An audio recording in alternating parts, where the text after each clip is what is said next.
तेल बची नहीं है लालटेन में, हैं? फूट गया लालटेन, बह गया तेल, सीएम बनेंगे 9वीं फेल। दिक्कत क्या है कि देखिए 9वां फेल को नेता बनाइएगा ना तो इसमें बुद्धि का प्रॉब्लम होता है। आरजेडी के प्रवक्ता एक बार जाकर के तेजस्वी यादव जी को बोले पढ़ लेने के लिए, तो शायद 9वीं फेल का आरोप नहीं लगता। जैसे जैसे समय नजदीक आएगा, पोलिंग हो जाएगी और रिजल्ट आने लगेंगे, कि बाल वाल नोचने की तैयारी शुरू कर देंगे। बाल वाल नोचना शुरू हो जाएगा, फिर एक दूसरे को इल्जाम लगाना शुरू हो जाएगा, फिर एक दूसरे को गाली गलौज शुरू होगा, फिर लठबंधन टूटेगा, आपस में लठ बजेगा एक दूसरे पे। दोस्तों, आज की वीडियो में देखने वाला सीन तो जबरदस्त है, क्योंकि आज मैदान में उतरे थे बीजेपी के धुरंधर अजय आलोक जी और सामने थे कांग्रेस के वो चमचे जो हर डिबेट में बस जुबान से तोप चलाने आते हैं पर खुद ही धुएं में उड़ जाते हैं। वो सोच रहे थे आज अजय आलोक को पकड़ लेंगे। अरे भाई, पकड़ना था तो पहले नॉलेज पकड़ लेते। अजय आलोक जी ने ऐसे ऐसे जवाब ठोके कि सामने वाले की सिट्टी पिट्टी ही नहीं, वाईफाई सिग्नल तक गायब हो गया। डिबेट में आवाज कांप रही थी, चेहरा उतर रहा था, लग रहा था जैसे बोले भाई अब तो गूगल से मदद ले लूं। और अजय आलोक आराम से पानी पी रहे थे, जैसे कह रहे हो बेटे अगली बार सिलेबस पढ़ के आना। तो दोस्तों बैठ जाइए आराम से, क्योंकि आज आप देखने वाले हैं real political roast show. Picture चालू करो बे। बहुत बड़े बबुआ को फॉलो करने का शौक चढ़ा है ना, हैं? कार्गो पैंट पहनने लगे, टी शर्ट पहनने लगे, बड़े बबुआ की तरह मानसिक हरकतें भी करने लगे, तो ठीक है करेंगे तो उचित नहीं होगा। आप चाहते हैं सीमांचल में 24 सीटों पर वोटिंग हो रही है, वहां स्लो वोटिंग हो, इनका सीधा आरोप है अभी से। अरे भाई तो वोटिंग कल होगी ना, आज ही कैसे पता चल गया? बस 2 वोटिंग होगी तो पता चल जाएगा कि 2 वोटिंग हुई। गजब हाल है, मतलब पहले आरोप लगा दिया, फिर कहते हैं कि अब जवाब दे दिया तो ठीक है, हम कहाँ कुछ कह रहे हैं। मैं इसी को तो मानसिक विक्षिप्तता कह रहा हूँ। ये ऐसे कोई भी जिम्मेदार व्यक्ति इस तरह के आरोप लगाएगा? आप चुनाव आयोग को छोड़ते नहीं है, संवैधानिक संस्था को छोड़ते नहीं है, अब पुलिस बल पे आगे, पुलिस कंपनियों पे आगे, पुलिस ऑफिसर्स पे आगे। जब सब लोग हम ही से मिले हुए हैं जी, तो कांग्रेस पार्टी चुनाव काहे लड़ती है जी? पिछली जाओ प्रताड़ित कर रहे हैं। जवाब पकड़ा किसने गया? आपको ये करना है। बिहार में कहां से आया कोई बताएगा? बिहार में कहावत है जना जी, कहां ओल ओल कहां पोल पोल। अभी बात चुनाव की करते करते भागे आरडीएक्स पे। इसी को मैं कहता हूँ ना गड़बड़ाने का लक्षण। अनुप्रिया ये पकड़ा किसने आरडीएक्स? गिरफ्तारी किसने की? दीजिए अनुप्रिया जी, छोटा सा जवाब मुझे जानना है वो उनके पास। अंजना जी, आरजेडी के प्रवक्ता एक बार जाकर के तेजस्वी यादव जी को बोले पढ़ लेने के लिए, तो शायद 9वीं फेल का आरोप नहीं लगता। दूसरी बात, नीतीश कुमार जी को यह पता चल रहा है, और नीतीश कुमार जी की बिहार की जनता को पता है कि चारा चोर वाले को और 9वीं फेल वाले को सत्ता में नहीं आने देना है, नहीं तो ये नौकरी के बदले तुम्हारी जमीन ले लेंगे। और 5 जेडीयू ने जीती। यहाँ ठीक है, मुस्लिम को हम लोगों ने टिकट नहीं दिया, मुसलमान हमें वोट भी नहीं करते, लेकिन काम हम सब मुसलमानों का करते हैं। सरकार की जितनी योजना है उसका सबका लाभ मुसलमानों को मिलता है। मुसलमान मानेंगे, समय आने पे मानेंगे, तो देखेंगे, वो खैरात विषय नहीं। उन्होंने आरोप लगाया कि सीएम हाउस से फोन जा रहा है नीतीश कुमार जी, और अभी बैठ के नवल जी कह रहे थे कि नीतीश कुमार ना दीन है ना दीन है, नीतीश कुमार को पता ही नहीं है कि दिन है कि रात है। जिसको ये नहीं पता होगा दिन है रात है, वो अफसरों को फोन करेगा। फिर मैं कहता हूँ देखिए, इसी को कहते हैं मानसिक रूप से गड़बड़ाना। पहले तय कर लीजिए कि क्या बोलना है, किस लाइन पे रहना है। अपनी लाइन खुद बदल देते हैं। कांग्रेस के प्रवक्ता बात करते करते आरडीएक्स पे चले गए, जो मैंने कहा ना बोल ना पोल। इन लोगों का दिक्कत ये है कि इनको पता ही नहीं है कि इनको लड़ना किससे है, इनको दोस्ती किससे करनी है, इनकी रणनीति क्या होनी चाहिए। हमारी समस्या नहीं है। बात तो सही है। भाई आपकी विपत्ति हमारी संपत्ति है ना, उसको तो हम बनाएंगे अपनी संपत्ति। आपकी विपत्ति है। दिक्कत क्या है कि देखिए 9वां फेल को नेता बनाइएगा ना तो इसमें बुद्धि का प्रॉब्लम होता है। अब तेज प्रताप ही कह रहे हैं कि तेजस्वी को कुछ समझ जाता है, उसका दूध का दांत टूटा नहीं है, उसको सिखाना पड़ेगा, बहुत सीखेगा पिताजी की छत्र छाया में। ये सब तो हम नहीं बोल रहे हैं,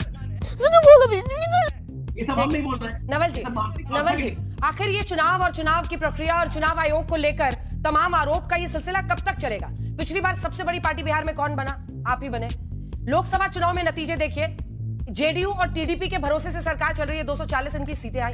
अगर मैनिपुलेशन जनता भी देखती है ना, और अगर 29,000 औसतन हर सीट पर वोटर ज्यादा आए हैं, तो उनका विश्वास तो चुनाव आयोग चुनावी प्रक्रिया में है ना भाई। वो थोड़ी ना आपके क्या कहने से या कुछ कर देने से कम हो रहा है, वो तो बढ़ चढ़कर आ रहे हैं वोट करने। नहीं देखिए, जब आप ये पेन प्रेफरेंस। अबे जल्दी बोल, कल सुबह पनवेल निकलना। के पास जाऊंगी, ठीक है अजय लोग उनके सवालों पर एक जवाब उस कैसे में जा रहे हैं सुरेंद्र जी। फिर दिए में तेल जब खत्म होने, लालटेन में तेल जब खत्म होने लगता है ना तो फड़फड़ाने ज्यादा लगते हैं, वही हाल हो रहा है। तेल बची नहीं है लालटेन में, हैं? फूट गया लालटेन, बह गया तेल, सीएम बनेंगे 9वीं फेल। जब हालत है, सरकार बनाने जा रहे हैं, ये करने जा रहे हैं, वो करने जा रहे हैं। 25 का आंकड़ा नहीं पार कीजिएगा, लिख लीजिए। 2010 में भी बुरी हाल में जाने वाले हैं, ये लिख लीजिएगा। उसके बाद जो शुरू होगा महाभारत लालू परिवार में, उसके लिए तैयारी कीजिए। उस पर भी डिबेट होती रहेगी, आके बचाव कीजिएगा। उसकी बड़का व्यवहार है कि छोटा व्यवहार है। चुनाव लड़ने का ठिकाना नहीं है, आरोप सब पे। लड़िए चुनाव दम के। सुरेंद्र जी दो चीजें हैं। ये बार बार नवी फेल की बात कर रहे हैं, तो हम लोग कम से कम इंटायर पॉलिटिकल साइंस के स्टूडेंट नहीं है और चौथी फेल नहीं है। अबे तू है कौन? तेजस्वी यादव, इस चीज को समझ लीजिए। और अंजना जी, बिहार में दो विचारधाराएं काम कर रही हैं। एक विचारधारा भाजपा की और लल्लन सिंह की है, जो कहती है कि बिहार के युवा को अनंत सिंह बनाएंगे, यानी माफिया बनाएंगे, बदमाश बनाएंगे, गुंडा बनाएंगे। और दूसरी विचारधारा हम लोगों की है, जिसको कहते हैं कि हमारे युवा को हाथ में काम देंगे, नौकरी देंगे, उसको एक अच्छा आदमी बनाएंगे। तो बिहार का स्पष्ट संदेश है, वो क्या करेंगे। दूसरी बात अभी कही गई, MY समकरण की मुसलमान इनको वोट नहीं देता। अरे शर्म से डूब मरो, ये तो पता कर लो आजादी के 75 साल में मुसलमान तुम्हें वोट क्यों नहीं देता है? क्यों? क्या हुई? और ये MY समीकरण, जो महिला और यूथ का समीकरण है, ये भी हमारे पक्ष में है। और एक बात अभी वारिस भाई और क्या नाम, ये अपने अजय आलोक जी हैं, इनके लिए एक बड़ी दो लाइनें हैं। कहते हैं ना कि हमरे सैया बेईमान हमें बरगलाने आए हैं, और बरगलाने आए हैं वोट हथियाने आए हैं, बरगलाने आए हैं वोट हथियाने आए हैं, और राहुल तेजस्वी करेंगे बेड़ा पार, हम ये समझाने आए हैं। ये सब गंदी नाली के कीड़े हैं। यह तो उसके साफ पानी में अपने आप को गंगा नहाया हुआ समझते हैं। हरीश भाई, ये जो मिल करके लड़ रहे हो ना, ये जो नूरा कुश्ती कर रहे हो, ये भी जनता समझ सकती है। और धीरेन्द्र मुन्ना ने एक बड़ी इंपॉर्टेंट बात कही, मैं धीरेन्द्र मुन्ना का तो धन्यवाद। इस बार बीजेपी किसके साथ मिलकर चुनाव लड़ रही है? सारी छोटी पार्टियां, ऑल्टरनेट पार्टियां सुरेंद्र जी जितनी है, मतलब ओवैसी भी इनकी तरफ से लड़ रहे हैं, प्रशांत किशोर भी इन्हीं की तरफ से लड़ रहे हैं, और बाकी 2-3 तो मिले हुए हैं, सारे इन्होंने ही उतारे हैं। ये चुनाव क्यों लड़ रहे हैं, मुझे समझ में नहीं आ रहा है। हाँ बिल्कुल, पूरी तरीके, क्योंकि शासन सत्ता और जो पूरा का पूरा धन बल, जनबल, ईडी, सीबीआई, ये जितनी की चीजें हैं, वो सब इनके साथ लड़ रही है। हमारे साथ सिर्फ जनता का दिल्ली के बल चुनाव लड़ में रहा है। कौन सा अडानी ओवैसी थे? चुनाव इनकी तरफ से लड़वा रहे हैं, और हमारी तरफ दिल्ली के चुनाव में कौन से ओवैसी थे? दिल्ली के चुनाव में ओवैसी नहीं।